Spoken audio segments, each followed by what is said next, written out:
Ahmed was the employee every manager wants. Reliable, skilled, calm under pressure. He trained junior employees, solved urgent problems, stayed late, and never created noise. To his manager, Ahmed looked loyal. To HR, Ahmed looked at risk. One morning, Ahmed arrived early, opened his laptop, and started answering emails before anyone else reached the office. A junior employee walked to his desk. Ahmed, can you help me with this report? I'm stuck. Ahmed looked at the screen and smiled politely. Of course, let's go through it together. A few minutes later, Khalid, his line manager, passed by. Ahmed, I knew I could count on you. Ahmed nodded. No problem. But his face showed something different. He was tired. He was not angry. He was not dramatic. He was simply exhausted. High performers are often rewarded with more work, not more recognition. At first they accept it. Later they remember it. In another office, Miriam, the HR business partner, opened Ahmed's employee profile. She reviewed his data carefully. No promotion for 3 years. Salary below market. Overtime increasing for 9 months. 2 rejected training requests. Engagement score falling from 84% to 52%. Hi. Miriam leaned back and said quietly, "This is not sudden. The data has been warning us for months.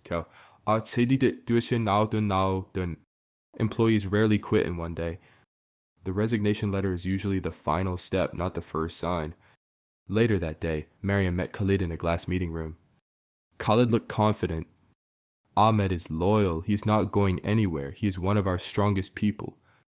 That is exactly why we should pay attention. Strong employees do not always complain. Sometimes they just leave. Khalid frowned. He never told me he was unhappy. Miriam looked at the dashboard. He did. His overtime increased. His engagement dropped. His development requests were rejected. Those are signals. Khalid crossed his arms. We are all under pressure. Everyone is busy. Yes, but not everyone is carrying critical work without recognition, promotion, or a development plan. A week later, Ahmed sat with Khalid for his performance review. Khalid opened the appraisal form. "Ahmed, your performance this year was good. You delivered everything expected." "Thank you. I was hoping we could also discuss my promotion and development plan." Khalid paused. "You are already strong, so I expect more from you. This year I'm giving you a good rating. Maybe next year we can revisit promotion."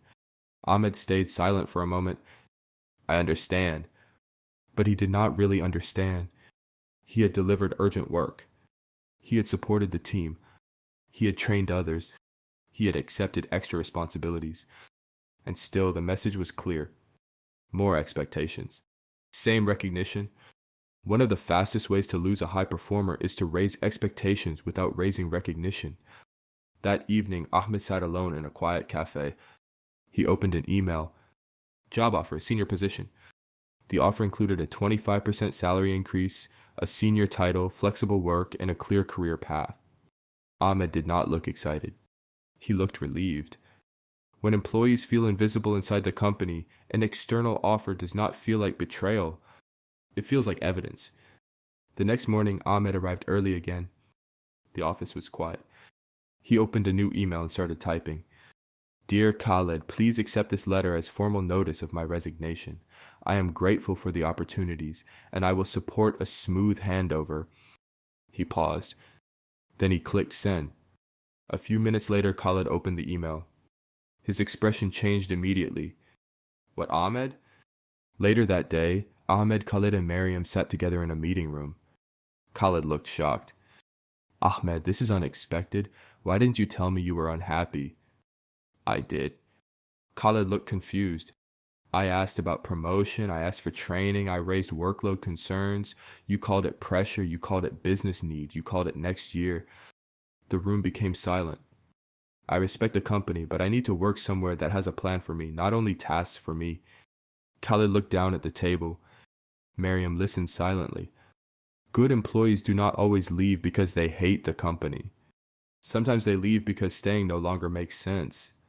Later, Miriam presented the case to the senior director. She showed the turnover impact dashboard. Recruitment costs, replacement time, lost productivity, knowledge loss, client disruption, team morale impact, manager time spent hiring, risk of more resignations, Replacing Ahmed will take 4 to 6 months. The cost is not only recruitment, the real cost is lost knowledge, delayed work, and damage to team confidence. Why was this not escalated earlier? The signals were visible, but nobody treated them as urgent. Ahmed's desk was empty. The junior employee he used to support looked uncertain. Khalid watched the team slow down. The work was still there, but the person who quietly held much of it together was gone. Retention is not solved during the resignation meeting. It is built during every performance review, every workload discussion, every promotion decision, every rejected development request, every ignored warning sign. Good employees rarely quit suddenly. They quit in stages, first emotionally, then mentally, then officially. If leaders wait for the resignation letter, they are already too late. Leadership mistakes are expensive. Retention starts before resignation. Subscribe for more real workplace case studies about leadership, HR, performance, and workplace decisions.